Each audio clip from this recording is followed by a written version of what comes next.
product than the non-organic product. Like, just makes me feel a little bit better.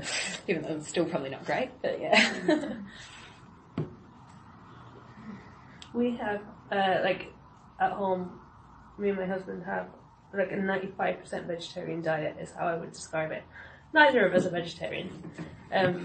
But when we buy meat, we buy it from the local butcher, so we kind of know where it's come from. And for me, like, when we first got together, I was like, I don't understand.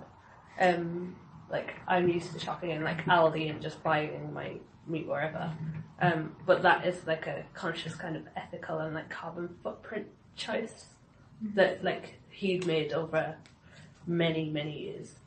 And now I join in for an easy life.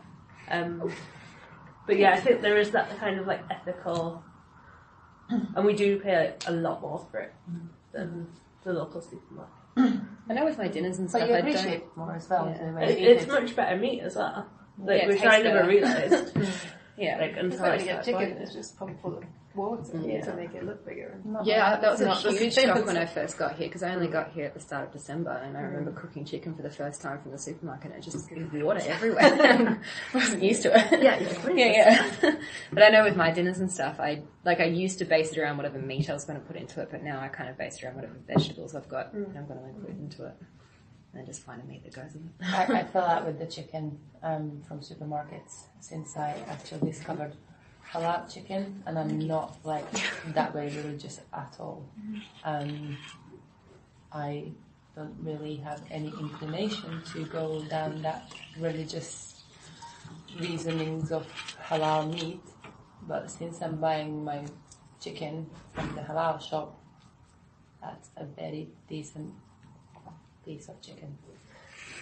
I'm not even kidding. And it's a whole pound cheaper than anywhere in the supermarkets on a kilo.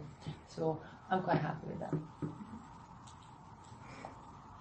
So are there any other diet trends that have kind of hit the market and that are really being pushed towards you, or that you read a lot about? I've heard a little bit about the FODMAP diet, but that's more about allergies than anything else. I've got a couple of friends that are affected by that, so it's, I can't remember the exact thing. They've told me a couple of times. I forget. And it's different chemicals, I think, that are in some foods. So I know depending on the level that you're at, you can't have things like avocado, tomato, cauliflower, seed fruits, things like that, because you're just intolerant to it. So I know I had a friend who, she'd go out for a night and then have breakfast the next morning with tomato and mushroom and things like that, and then she'd feel awful for the rest of the day, and she thought it was because she'd gone out the night before, and then she stops eating a couple of those things, and all of a sudden it's a whole lot better. But I don't think it's something that you'd want to try unless you are feeling you're intolerant to something. It would be something. It's like an allergy. Yeah.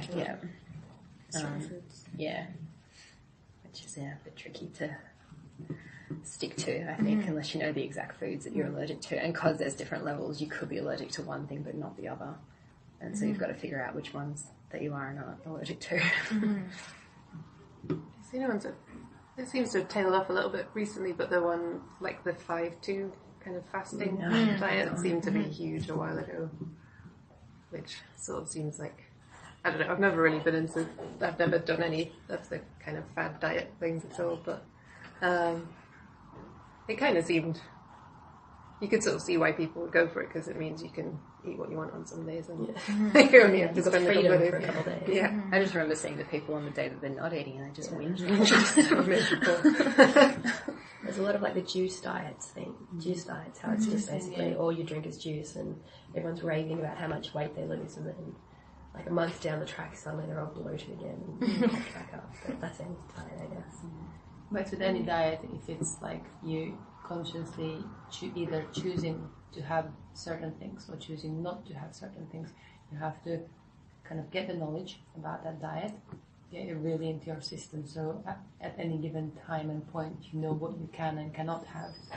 Makes eating out a little bit more tricky, which is not a bad thing. It just means that you're not going to go out that often and spend all that money, but you're going to start paying a lot more attention to what you're doing at home. But also I was going to just point out that you just have to constantly think about that diet that you've chosen to follow. Whereas, like, I go to the shop, buy something, and eventually eat it. And I don't think about it. It's like, what day can I have it? Can I not have it? It's just that kind of thing that I'm just lucky enough to not have huge Impact? well, yeah, impact in the essential sense of it. But I don't have huge problems with eating certain things, or, you know. I have not noticed that something makes me feel really bad and something doesn't, and I haven't really had to investigate into my body what could make a difference for me in order to feel better. What I did do, I kind of reduced the amount of bread I eat, and just eat oatcakes instead if I feel the need to have something with my soup, something a bit more chewy, and that seemed to work. I lost a few kilograms. I could say that I felt better, even though I previously haven't felt bad, but I felt better. But since I kind of stopped paying attention to like bread and whatnot, kilograms come back. I feel okay, but it's not going to make me change what I'm doing just now. Like, probably in the summer, yeah, bang on more salads, you know, but winter time it's more comfort food. It's more about, like, you know, I really want something that has got a lot of flavor in it, a lot of, you know, what mum used to make sometimes. It's, you know, you kind of crave these things because it's soups and warm. yeah, it's kind of in a way it's historical, isn't it? Like what you grew up on, what you were given by your parents is like, oh, it's winter time, let's now make some soup, or let's make some toast salads or and something. something. Because I'm like, I just want something warm. Yeah, so that's there as well for me. So, have you guys noticed a trend in the UK to reduce sugar and salt in your diet? Hallelujah. Yeah. I've heard a lot more about reducing salt. Sugar is, I think, something that it's always popping up somewhere. But more recently, I've heard a lot more about how bad certain, like, I can't remember. I read an article about this morning, and it's all about cutting down, and it had all these different things that you wouldn't expect to have that much salt in it. But it's like this tiny packet of noodles has as much salt you need for the whole, like, couple of days or something absolutely ridiculous. And shit. I know they've changed the recipe in Iron Brew because there's too much sugar in it. I think the sugar thing, like the last couple of years, it's been pushed more that sugar is the one that's bad for you, as opposed to fat, which is what it used to be more like avoid fat, and now it's like Some no, fat's vitamins fine. are But go for dissolvable in fat, so it's always like you kind of need fat for some vitamins to actually start working in your body. So yeah, And it's like good fats as well, like vegetables and stuff. The good fats and the bad fats, and the good sugars and the bad sugars. And I used to work for a dentist, and you know, kids come with literally teeth rotten to the root of the tooth, like small children, right? And you see, like, what's gonna come of it? You know, what teeth they're gonna have? Because I mean, the poor parents. It's really hard to brush someone else's teeth, but if the kid doesn't do a good job of it, it's gonna have an impact. And if that kid is also having like sugar constantly, and there is no break in that child's mouth for the saliva to come back to neutral and sort of recover from the constant, it's called the acid attack, then you're gonna have constant erosion on your teeth, which eventually, if bugs join in, you can imagine what's going to happen. So, you know, there's a lot of sort of rampant caries still sort of made a comeback because of the amount of sugar that there is in the food.